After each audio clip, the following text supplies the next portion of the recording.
Islam, and greetings. Once again, continuing with some of my lineage and the exploits of my forefathers. Um, my my uncle William, who was Hinasimor out of Aladdin, again, which is now known as the state of Oklahoma. That is the country of Aladdin. People mispronounce it all the time by calling it Aladdin. It is not pronounced Aladdin. It is pronounced Aladdin. And that was the uh, country of the Hinasimor, the oh God, the Tarankan, the Tarankan Moors, if I'm pronouncing their name correctly, and also it was Aladdin was home to tribal Moors as well, what people refer to as Indians. Um, and what my Uncle William did when he came back down into land, when he came back down from Canaan, he went back to Aladdin. He went back to his country of Aladdin. And he did the same thing that he saw the Europeans doing after they had taken the land from the tribal wars of Aladdin. And he began staking out what he chose as far as his land. And what he staked out is now known as Seminole County in the state of Oklahoma. From what I've learned over the years, we have bought more police cars, decorated more sheriff's offices. We spent more money on the county, beautification thereof, and my family has still never received a nickel. Never received a nickel. Those oil wells and natural gas wells that my mother owned. I remember as a little boy, we were living back in Galilee. We had left Galilee after I was born, and we went down into Abba. Went down into Abba, which is, of course, Missouri, and we went to Kansas City, Missouri. And it didn't matter where we moved to. We moved to Libya. And the part of Libya we moved to is now known as the District of Columbia. We moved to Washington. My family has always been sojourners. And that is what we did. And that is what I do to this very day. It's in the blood. No matter where we move to, those oil companies, they always managed to find my mother, to get her to sign those oil leases, gas leases, and things, for all of that property, with all of that oil and all of that natural gas. I did have the latest on how many barrels of oil a day was coming up out of this particular oil well. Pardon me just a minute.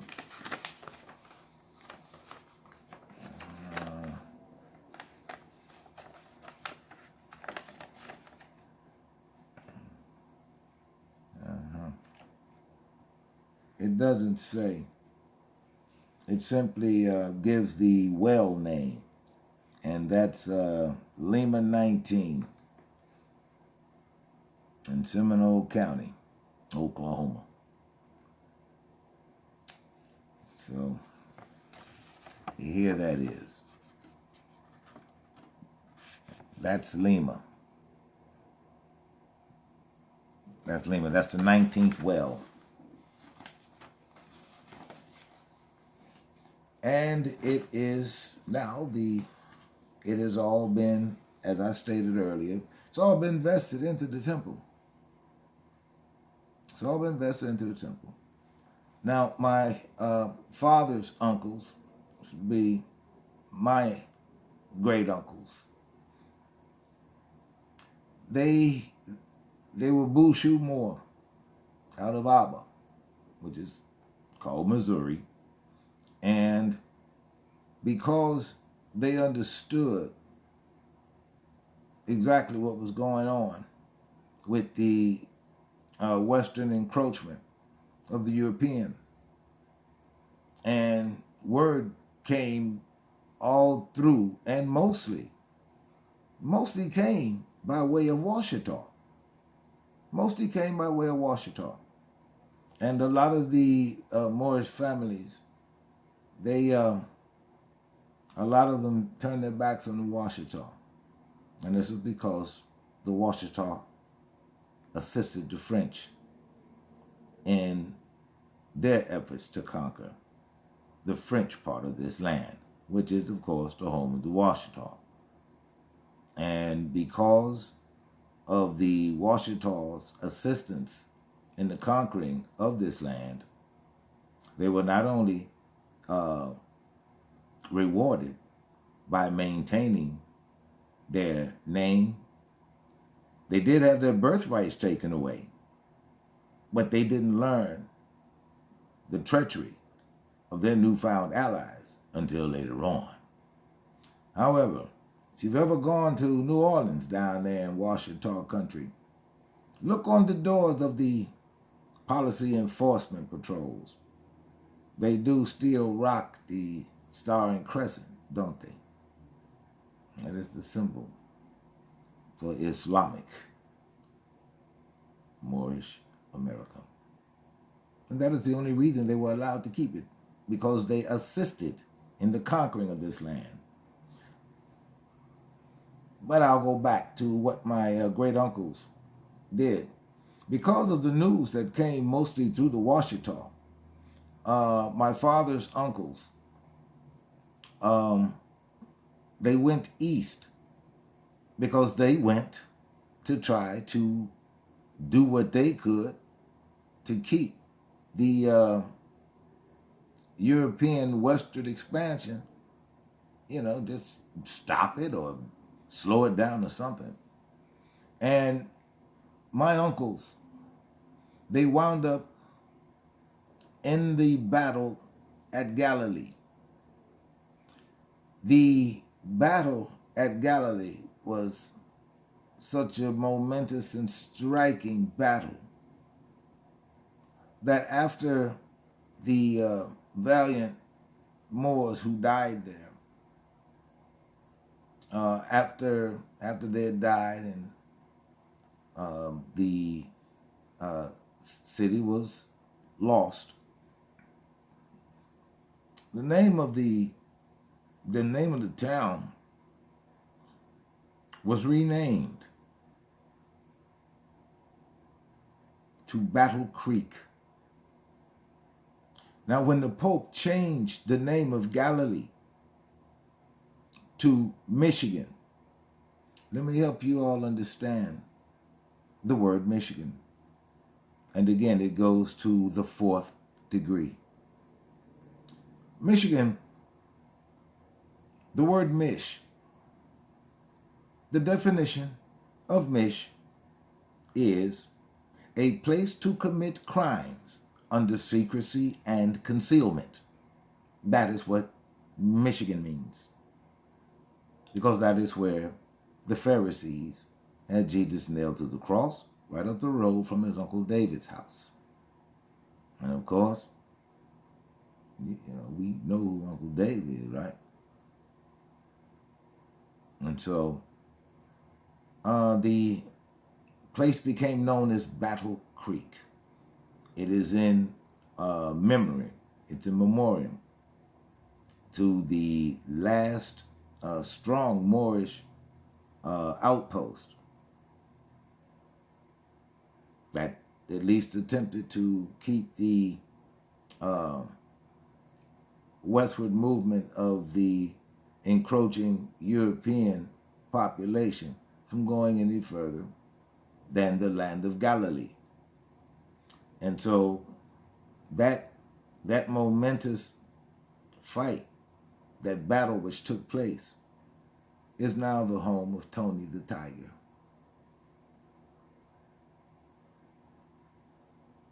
It's now the home of Tony the Tiger. And there should have been film of that battle. There should have been film of that battle. Well, my 4 uncles died in that battle, at Battle Creek. All 4 of them died.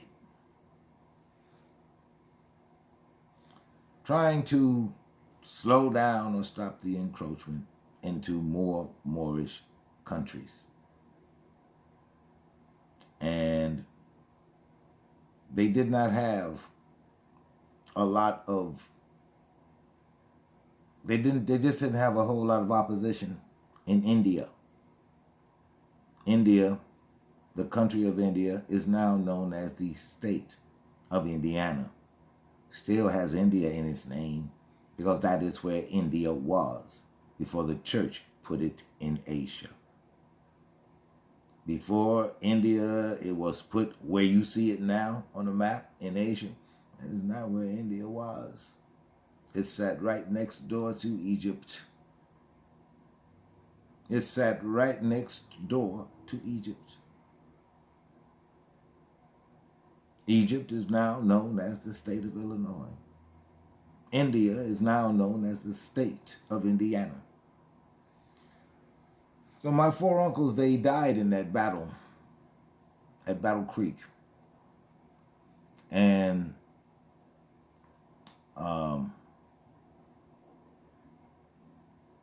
the 2 brothers who did stay at home, well, of course, they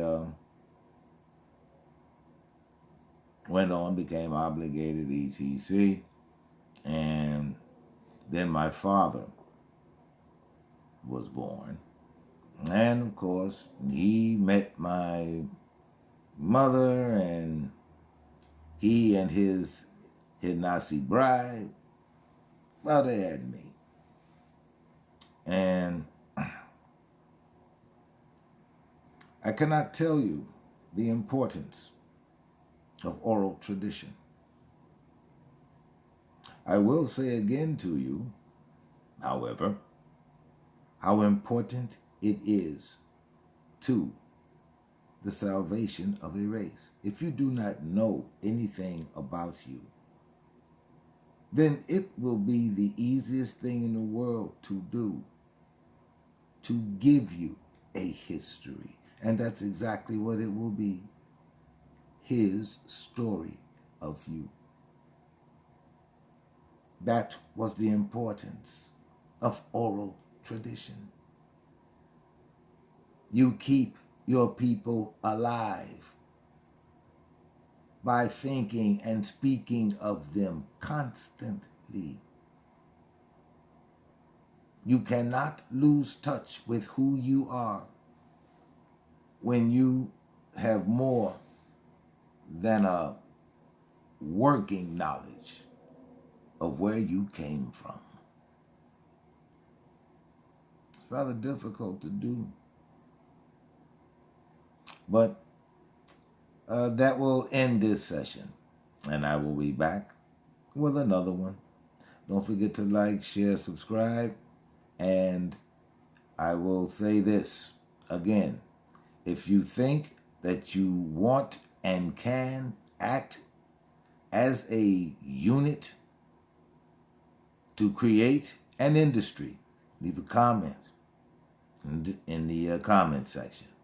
Until then, I bid you peace.